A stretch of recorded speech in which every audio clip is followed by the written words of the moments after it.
통일성 있는 예배의식. 우리 교회에 속한 여러 지역교회를 방문하여 예배에 참석하게 될 때마다 교회 의식의 생소감을 느끼게 됩니다. 이는 예배의식 순서가 너무나도 서로 다르기 때문입니다. 교회마다 목사들은 각각 그 소견에 오른 대로 예배 의식 순서를 마련하고 있는 것입니다. 종교개혁 후 개신교회는 예배의식 문제에 있어서 매우 융통성이 있는 길을 택했습니다. 개혁주의 교회는 예배의식에 있어서 본질적인 요소만을 제시하고 각 교회는 그 안에서 어느 정도 자유로운 예배의식 순서를 마련하게 되었습니다. 우리 장로교회 헌법도 예배지침 제3장에 예배의식에 대한 표준을 제시하고 그 순서는 교회 당의 권위에 맡기고 있습니다.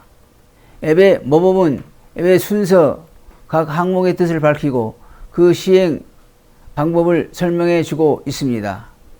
그런데 많은 교회들은 예배의식 문제에 있어서 주어진 융통성의 한계를 넘어서고 있지 않는가 생각을 하게 됩니다. 우리들의 예배의식의 융통성은 개혁주의 예배의 전통과 원리를 따라야만 할 것입니다. 그런데 오늘날 상당수의 교회들은 이질적인 교회 집단에서 사용하고 있는 새로운 것들을 비판 없이 도입하고 있지 않나 생각됩니다. 몇 가지 예를 들어 봅니다. 예배 중에 서로 인사하는 순서가 도입되는 교회가 있습니다. 상당수의 교회가 예배를 마친 다음에 이 순서를 가지나 예배 중에 갖는 교회도 더러 있습니다. 교회는 교제의 집단입니다. 우리는 성도의 교제를 믿는다고 고백을 합니다. 그러기에 인사하고 악수하는 것이 매우 자연스러운 일입니다. 그런데 이것을 예배의식 속에 포함시킬 필요가 있겠는가? 오히려 이 순서를 가지려면 교회가 예배하는 공동체로서 예배를 시작하기 전에 하는 것이 바람직하지 않을까? 어쨌든 예배 중에 인사의 악수를 나누는 것은 자연스럽게 보이지 않습니다. 그리고 교회에 따라서는 연보하는 순서가 매우 형식에 그치고 있음을 봅니다. 상당수 교회들이 헌금함을 교회당 입구에 설치하고 예배 중에 헌금하는 순서를 기도만으로 대신하고 있습니다. 교회는 일찍부터 예배 중에 먼저 자신을 하나님께 드리고 그 다음 주신 물질을 손을 내밀어 감사함으로 드리는데 큰 뜻을 두어왔습니다. 헌금함을 두는 데에는 여러 합리적인 이유가 있겠으나 이것이 바람직한 방법으로 생각되지 않습니다. 교회 헌법에도 예배 표준의 성례가 들어 있습니다.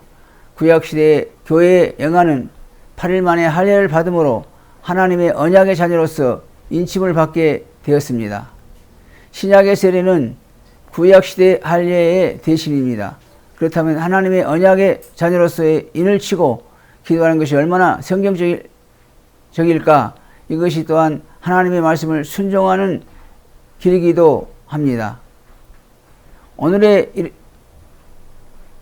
이러한 새로운 것의 도입은 하나님의 말씀의 언약보다 목사의 축복 기도를 더 귀히 여기는 어떤 기복신앙에 기인된 것이 아닌가 생각하고 안타까이 생각하게 됩니다. 끝으로 무언사회를 들게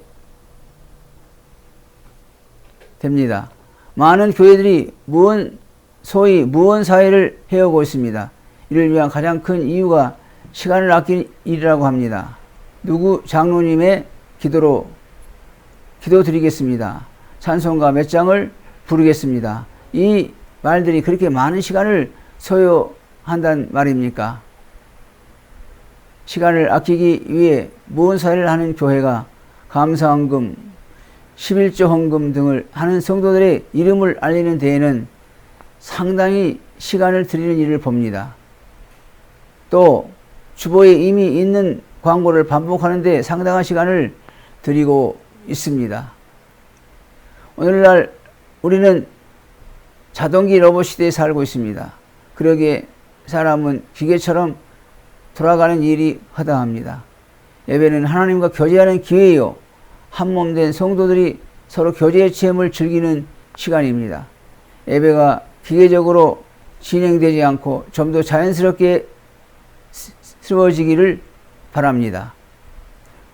어쨌든 오늘날 우리 교회 내의 예배의식 순서는 천차만별입니다.